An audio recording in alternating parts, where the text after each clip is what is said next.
আজকে আবারও তোমাদের মাঝে হাজির হলাম সুজির রেসিপি নিয়ে। তো এখানে আমি সুজিটা আগে ভেজে নিব, এই জন্য কড়াই বসিয়ে দিয়েছি।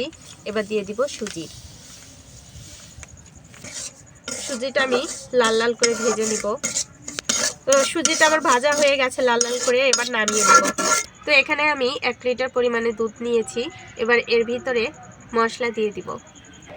দিয়ে দিচ্ছি এলাচ আর দারচিনি, দিয়ে দিচ্ছি 2টা তেজপাতা। এবার দুধটা ভালোভাবে জাল করে নিব। এবার দিয়ে দিব পরিমাণ মতো চিনি।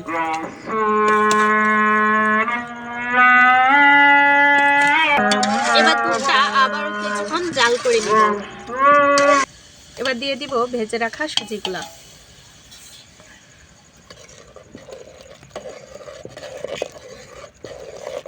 তো আমার সুজি রান্না হয়ে গেছে, এবার আমি নামিয়ে নিব।